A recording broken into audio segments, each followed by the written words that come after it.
Hi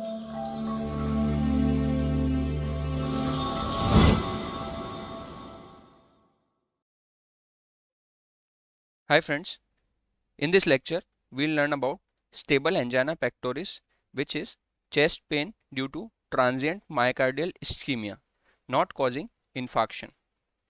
Most commonly the patients are males, which constitute 70% of the total patients, and there are no ECG changes on rest which can be reproduced on stress testing. We'll first have a look on history taking and physical examination, what all investigations are done like laboratory evaluation, electrocardiography, stress testing, echocardiography, and arteriography. What is the prognosis of stable angina and what all treatment is given. Now coming on to the history, usually males are most commonly affected than females when we talk of patient characteristics, and they are usually more than 50 years old. Chest pain in young patients is less likely to be anginal pain. The pain characteristic, as we have already discussed, there are episodes of chest discomfort, heaviness, pressure sensation, squeezing or choking sensation. The patients rarely localize or tell the frank pain in the chest. There is something known as Levine sign, in which patients put their clenched fist on the sternum, localizing the pain and getting relief from the pain. The pain is usually crescendo decrescendo pattern, crescendo decrescendo, that is increasing and decreasing pattern, usually lasts for 2 to 5 minutes. 2 to 5 minutes. The radiation of pain is towards the shoulder, arms, jaw, neck, teeth, epigastrium.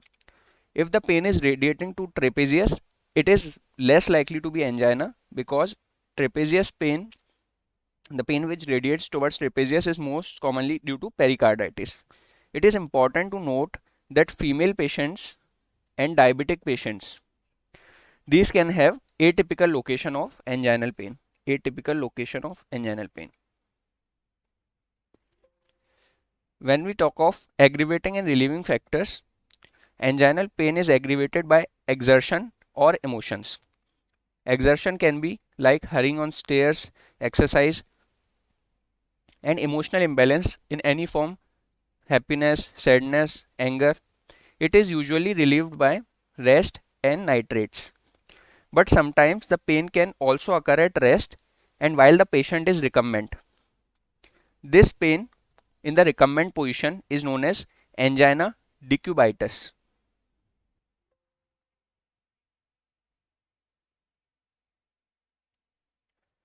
Sometimes the anginal pain occurs at the night. It is caused by episodic tachycardia, decreased oxygenation during sleep, and increased intrathoracic blood volume in the recumbent position. This intrathoracic blood volume increases the wall stress of the ventricles and increase the cardiac size, leading to transient LV failure. The term stable exertional angina, the most patients of the angina report fixed threshold for angina, that is the predictable level of activity which leads to anginal pain. For example, climbing 2 flights of stair or walking 50 meters, it is so predictable that it is known as stable exertional angina. Now when we talk of anginal equivalents, these are the symptoms of myocardial ischemia other than pain. These can be dyspnea, nausea, feeling of fatigue, faintness. These are most commonly seen in diabetes mellitus and elderly patients. History of peripheral vascular disease should be ruled out in the angina patient because of generalized atherosclerosis in the body, and they should be asked and examined for peripheral arterial diseases. Example can be intermittent claudication, stroke, and transient ischemic attack. They should all be evaluated for stroke, TIA, and intermittent claudication.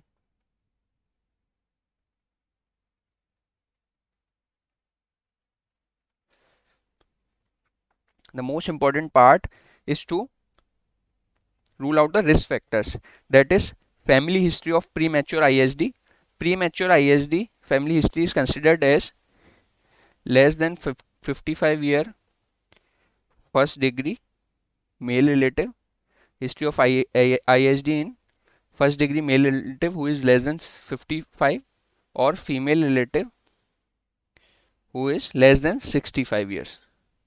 Other risk factors like diabetes mellitus, obesity, hypertension, smoking, these all should be ruled out in the patient of angina. Now, the impact of angina on the patient's functional capacity can be classified by New York Heart Association functional classification, which has 4 classes: class 1, 2, 3, 4. In class 1, there is no limitation of the physical activity. In class 2, there is slight limitation of physical activity. In class 3, there is marked limitation of physical activity. And in class 4, the patients are unable to carry out any physical activity. Now, according to the workload,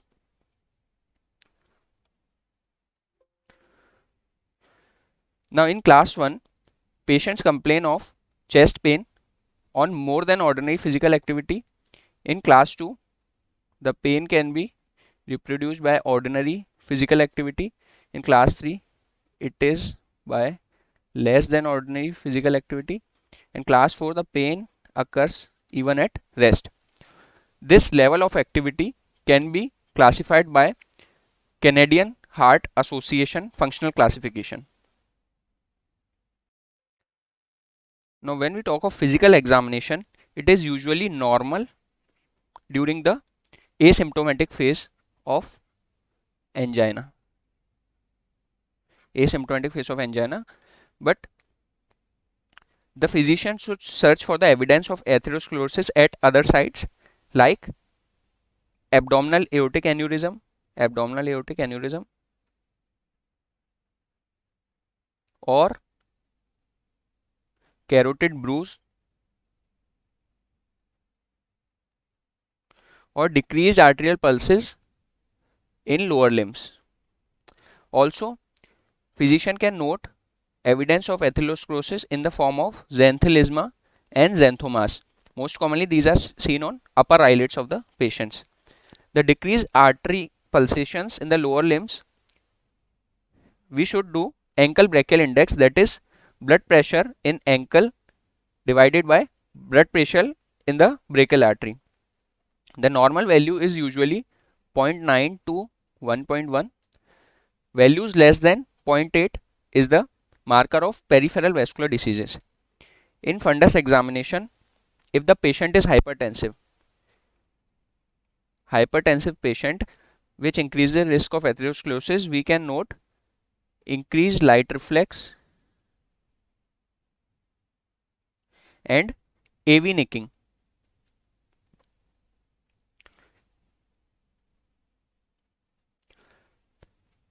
Anemia, thyroid disease and nicotine stains should be searched for. When we talk of palpation, it can reveal cardiac enlargement and LV dyskinesia, cardiomegaly and LV dyskinesia. This LV dyskinesia is due to abnormal contraction of cardiac impulse.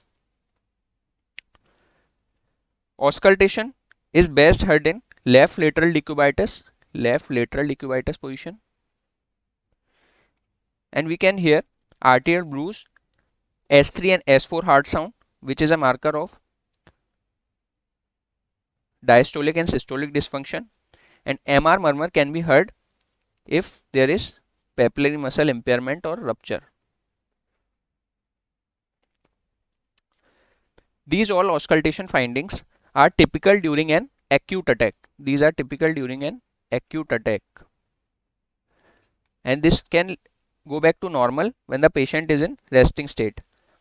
Also, during an acute attack, there can be a transient left ventricular failure which can produce pulmonary edema even in patients of stable angina pectoris.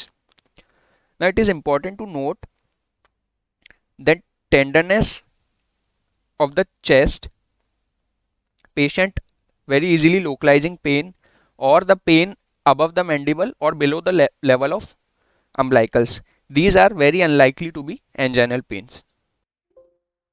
Now, what all lab investigations are to be advised to a patient who present with chest pain on exertion? The blood tests which are advised are lipid profile, which should include total cholesterol, triglyceride, LDL and HDL. Glucose levels including HbA1c, creatinine to rule out any renal impairment, hematocrit to rule out anemia, and thyroid functions if indicated on physical examination. Urine test should be ordered if the patient is a known diabetic or has renal disease. This should include levels of microalbumin, which can tell us premature hypertension and premature renal damage. Chest X-ray can show the consequence of ischemic heart disease like cardiomegaly, ventricular aneurysm, or signs of heart failure. This can show us cardiomegaly, ventricular aneurysms due to ventricular dysfunction, and signs of heart failure like pulmonary edema. This include curly lines, curly A lines and curly B lines, and bat wing appearance of in the chest X-ray. The high sensitivity CRV, especially the levels between 0 to 3 mg per deciliter, it may be useful in therapeutic decision making and about initiation of hypolipidemic treatment. When we talk of ECG, it is usually normal if the patient of angina comes to us in its asymptomatic phase, but it can show us old MI changes in the form of Q waves. But when the patient is symptomatic, that is during exertion or emotional stress, there can be dynamic STT changes, and patient should further be advised for stress testing. Now let's talk about stress testing. In stress testing, we perform a 12 lead ECG before, during and after the exercise. Usually the exercise is performed on the treadmill. Therefore, it is also known as treadmill test or TMT. Then during the exercise, the symptoms, ECG and BP of the patient is monitored while increasing the external workload, that is increasing the speed of running. Now, when is this test discontinued? Immediately. That is when the test comes out to be strong positive. Strong positive. Now, what is this strong positive test? When the patient during exercise feels chest discomfort or has severe shortness of breath, dizziness, severe fatigue, ST depression of more than 0.2 millivolt, that is more than 2 mm, fall in systolic BP, more than 10 millimeter of mercury, or development of any ventricular tachyarrhythmias. This is considered as strongly positive test, and the stress testing should be immediately discontinued. Now, what is the positive test? That is, the patient has high likely ischemic heart disease if he comes with a chest pain.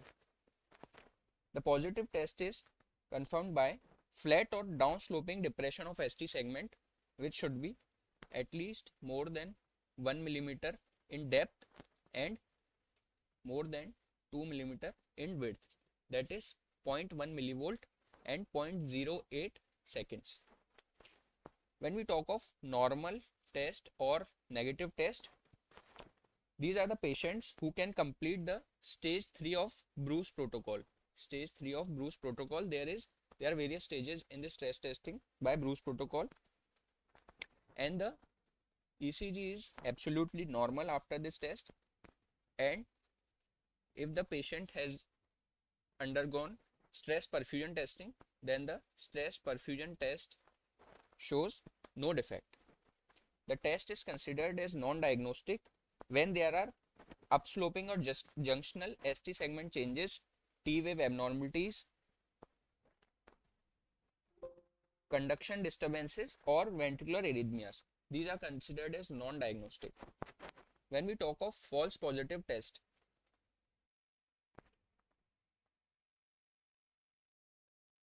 false positive test can be considered in the patients who have low probabilities of ischemic heart disease, usually asymptomatic males less than 40 years, or premenopausal females with no risk of premature atherosclerosis.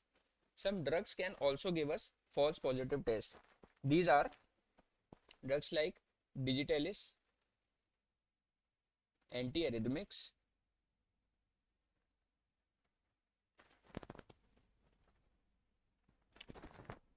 some ECG changes like IVCD, intraventricular conduction delay, or resting STD abnormalities, ventricular hypertrophy, and abnormal serum potassium levels can also give false positive test. The test can be considered false. On the other hand, obstructive lesions of left circumflex coronary artery can give us false negative test. This is because this lateral wall, left lateral wall of the heart is not well represented on 12 lead ECG. So, left circumflex coronary artery involvement can give us false negative test. Stress testing is absolutely contraindicated in patients who have resting angina less than 48 hours, within less than 48 hours, or the patient who have unstable rhythm, severe aortic stenosis,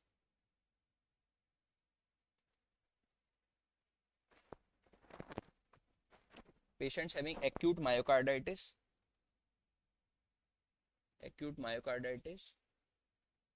or active infective endocarditis. These are the inflammatory states, and the patient should not undergo exercise testing. Also, the patients with severe PAH, the exercise testing is contraindicated. Now, what is this pharmacological stress test? Some patients who have peripheral vascular diseases, musculoskeletal diseases, have exertional dyspnea on walking or deconditioning. In these patients, exercise is not possible. So, we have something known as pharmacological stress testing. This can be done with the help of drugs like dipyridamole, adenosine. These both drugs cause coronary steal and can cause transient ischemia, or dobutamine infusion can also be used. Dobutamine can be also be used, which increases myocardial oxygen demand. We can also perform stress testing with the help of MRI or certain isotopes like thallium-201, technetium-99 Sestam AB scan, PET scan, N13 ammonia scan, or rubidium scan. This helps the diagnosing the probability of ischemic heart disease. Now, 2D echo can help us assess the LV function in patients with chronic stable angina, or the patients who have history of prior MI showing ECG changes like pathological Q waves or signs of heart failure. These all should be advised 2D echocardiography. Also, we can note the global and regional wall. Also, it can diagnose global and regional wall motion abnormalities transiently during the ischemia, that is, during acute anginal attack. If we perform echo, we can get global and regional wall motion abnormalities. Stress echocardiography, just like the stress test, is more sensitive than the exercise electrocardiography in the diagnosis of IHD. Now, MRI and CT scan can also be done. This is cardiac magnetic resonance imaging based stress testing, CMR stress testing. On the other hand, CT scan can help us identify coronary artery calcification, CAC score. These are the emerging modalities for the diagnosis of IHD. Now, as we have already discussed in the previous lectures on ECG, this is the typical ST depression after the exercise testing in the patients of stable angina. On the other hand, this is the second one is the ST segment depression typically in the patients of non-ST elevated acute coronary syndrome, which can be unstable angina or NSTEMI. And this is stable angina patients on stress testing.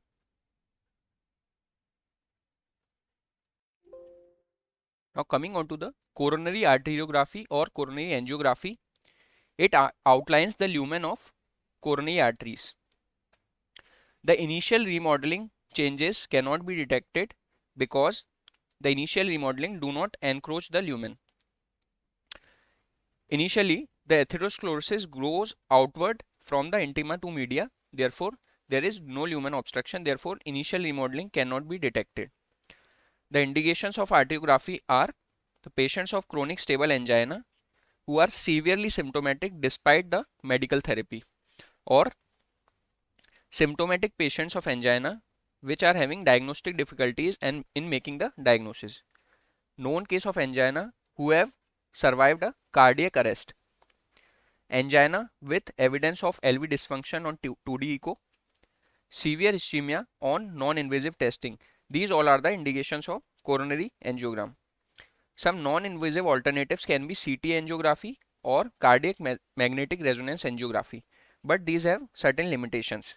In CT angiography, there is higher radiation exposure as compared to conventional angiography, and in cardiac magnetic resonance angiography, the limitation is cardiac movement, especially at higher heart rates.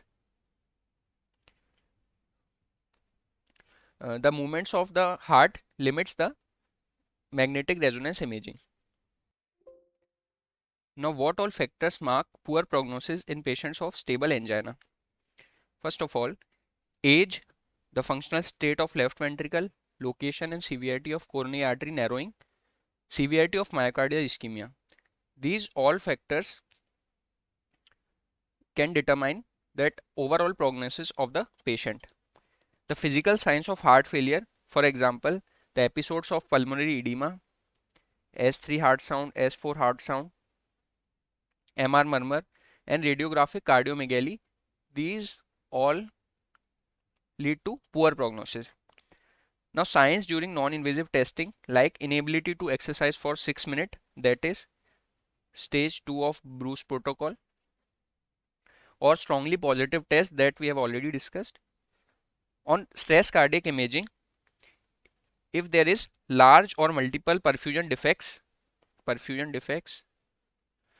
increased lung uptake, and decreased LV ejection fraction. These all are poor prognostic factors on cardiac imaging. When we talk of ambulatory ECG monitoring, in the patients having frequent episodes of ST segment deviation, these are poor prognostic factors. On cardiac catheterization, the elevation of LV end diastolic pressure, increased ventricular volume, decreased ejection fraction,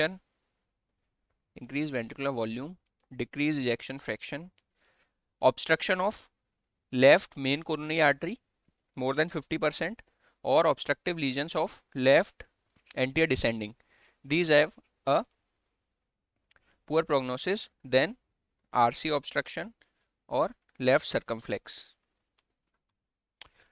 Atherosclerotic plaques with fissuring and filling defects. These all mark the poor prognostic signs. The number of risk factor, as the number of risk factor increase, the poor prognosis in the patient also increases. Now let's see a approach to the patient who presents with stable angina with known or suspected ischemic heart disease. The indication for stress testing can be when the diagnosis of ISD is uncertain, to assess the functional capacity of patient, assess the adequacy of treatment program, and markedly abnormal calcium score on electron beam computed tomography. Now, first we have to ask, can the patient exercise adequately? He is fit, whether he or she is fit for exercise.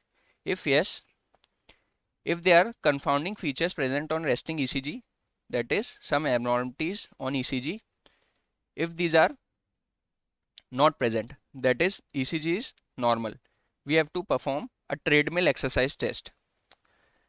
If the ECG has some abnormalities or the patient cannot exercise, we can do a stress imaging test. This can be in the form of 2D echo, nuclear perfusion scan, cardiac MR scan, or cardiac PET scan. Now the treatment of the patients of ISD is divided into 6 parts. First is explanation and reassurance to the patient. We have to explain the patients that long and productive life is possible even though they have angina or have experienced or recovered from an acute MI. The second step is to identify and treat the aggravating conditions. They should be aware of the factors which increase the demand or decrease the supply of myocardium. The factors which decrease supply, like pulmonary disease, anemia, these all should be treated. On the other hand, risk factors like obesity, diabetes, hypertension should be aggressively treated. There is something known as adaptation of activity. The patient should be able to adapt to the level of threshold of myocardial oxygen delivery. For example, if the patients are experiencing chest pain during activity, we can advise them to decrease the speed of movement of activity or change their employment or residence. Finally, there are treatment of risk factors, drug therapy for angina or ISD, and coronary revascularization, which we will discuss in detail. Coming on to the treatment of risk factors, if the family history of premature ISD is present, we should start the search for other risk factors as following, like obesity, hypertension, cigarette smoking, diabetes, and dyslipidemia. For obesity, the diet low in saturated fatty acids, trans unsaturated fatty acids should be advised, and there should be decreased total caloric intake, weight loss, and regular exercise. It is absolutely necessary to cessate smoking if it is present, because it increases the risk of thrombosis, plaque instability, and MI. Hypertension can increase the risk of coronary atherosclerosis, and hypertension also leads to left ventricular hypertrophy, which can increase the demand of the heart, leading to ischemia. Therefore, high blood pressure should be treated aggressively to decrease the long-term mortality. Diabetes mellitus increases the risk of dyslipidemia, angina, and even MI. In diabetic patients, the BP should be kept below 120/80 and the LDL should be kept below 70 mg per deciliter. For the treatment of dyslipidemia, we have dietary modification, exercise, and drugs. When we discuss the drugs, there are HMG coenzyme A inhibitors, that is statins. These decrease LDL by 25 to 50%, increase HDL by 5 to 9%, and decrease triglyceride by 5 to 30%. Additionally, fibrates or niacin, these can be used to increase the HDL levels or decrease the triglyceride levels. When we talk of risk reduction in women, since we all know the premenopausal females have a lower risk of ISD because of the hormone estrogen, and the postmenopausal females, the risk is almost equivalent to males because of increased LDL and decreased HDL due to lack of estrogen. But HRT is not considered for the prevention of ISD, as this further increases the thromboembolism phenomena, which is risky for the patient. Now, what all drugs are used for the prevention and treatment of ISD? First of all, there should be a combination therapy, and the dose should be titrated to optimum levels for the maximum benefit to the patient. The first drug class which is used are nitrates. These have glyceryl trinitrate, isosorbide mononitrate, and isosorbide dinitrate. For GTN, also known as NTG, the sublingual tablet can be used in a dose of 0.3 to 0.6 milligram, and up to 3 doses can be given 5 minutes apart for the relief of anginal pain. GTN also is available in sustained release tablets in 2.6 milligram or 6.4 milligram tablets, which are to be taken orally. On the other hand, isosorbide mononitrate has a dose of 20 milligram BD for the prevention of angina, and isosorbide dinitrate also is used in 20 milligram BD for the prevention of angina. What is the mechanism of nitrates? These causes systemic venodilatation. It will reduce the end diastolic volume and pressure. This further decreases myocardial stress, oxygen requirement, and increases the time of diastole. As we all know that the coronary circulation occurs during the time of diastole, so the increased time of diastole increases the coronary blood flow,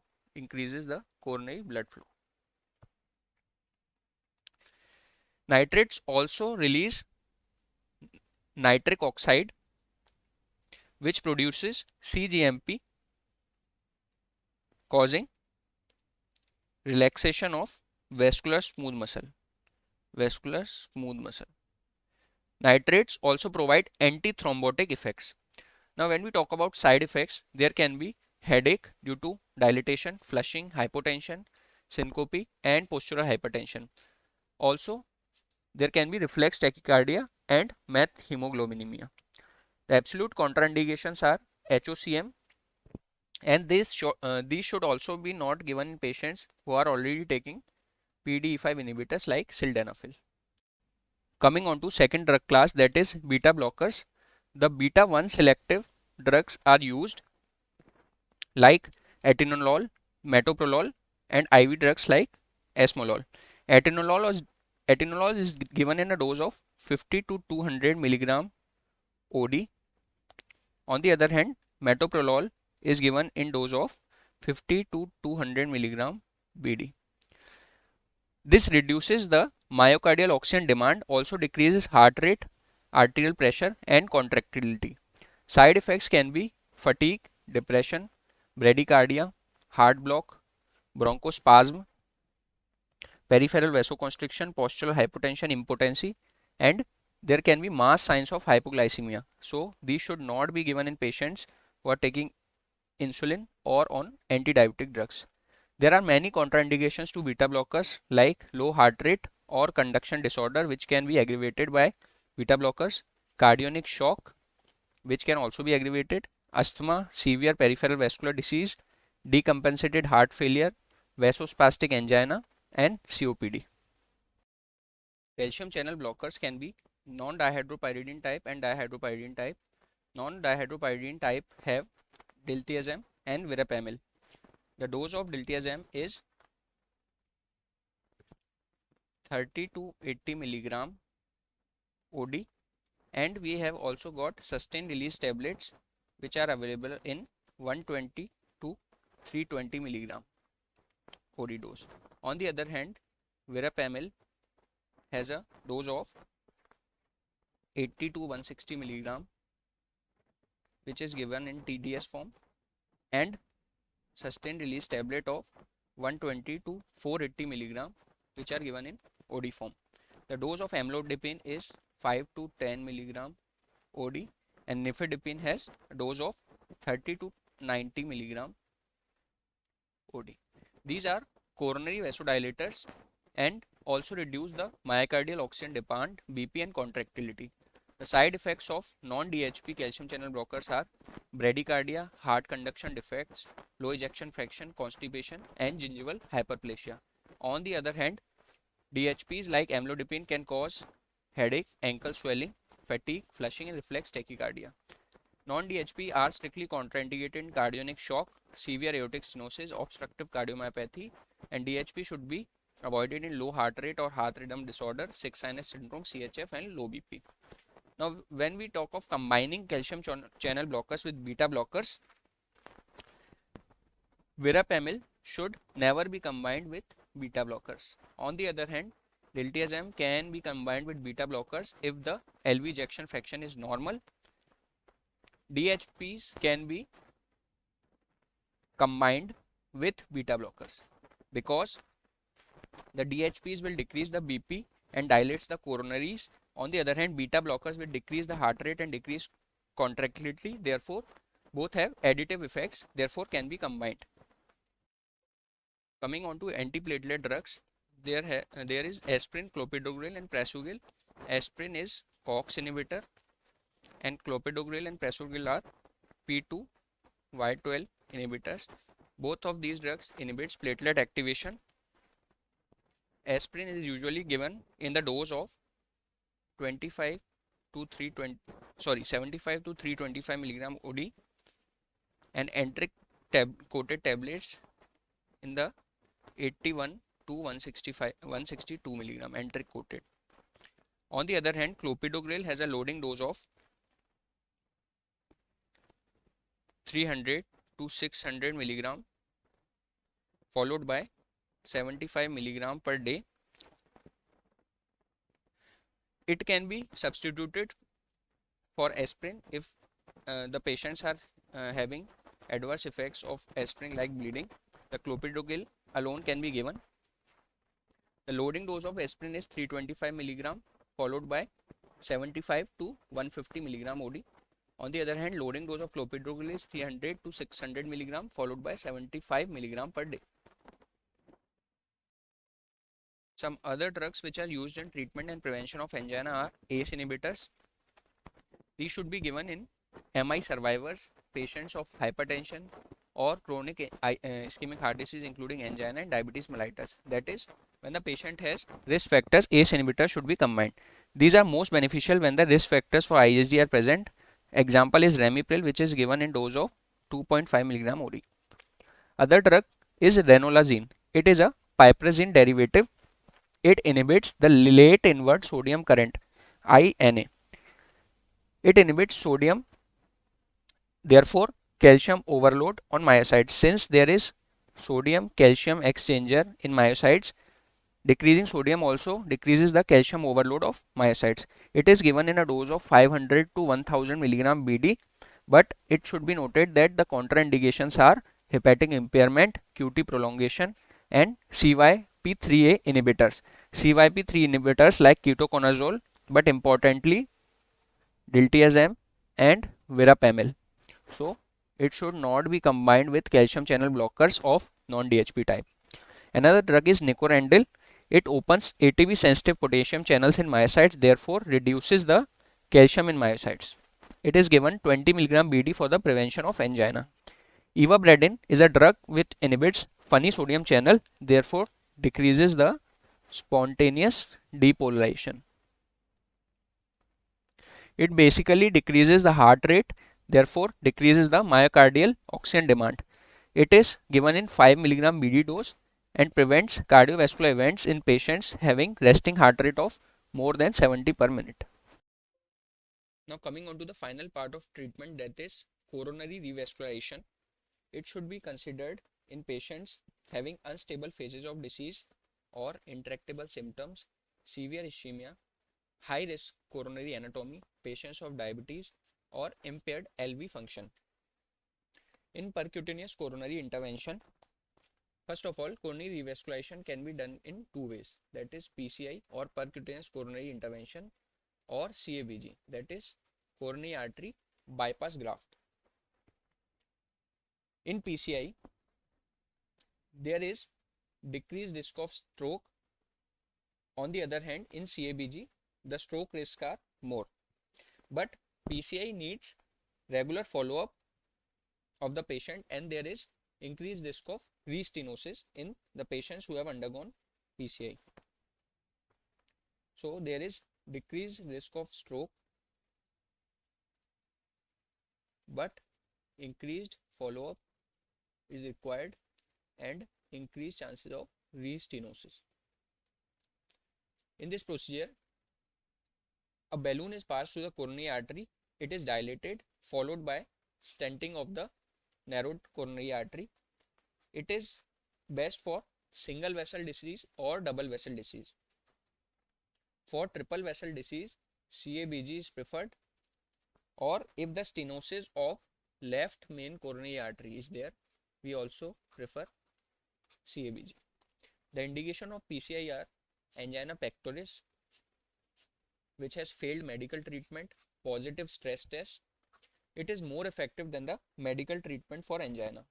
What is the primary success? Primary success means we have got adequate dilatation of the coronary artery, that is increase in diameter, luminal diameter by 20% of the residual diameter, along with relief of angina symptoms.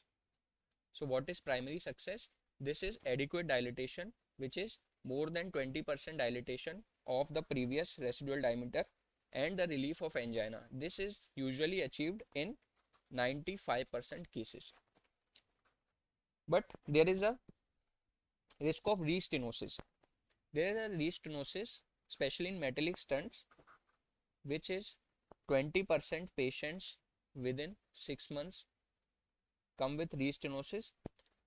Patients of diabetes mellitus, small caliber vessel, long stents, and these all are the risk factors for restenosis. Now, when we talk of drug-eluting stents, these locally deliver anti-proliferative drugs. The restenosis is decreased up to less than 10%.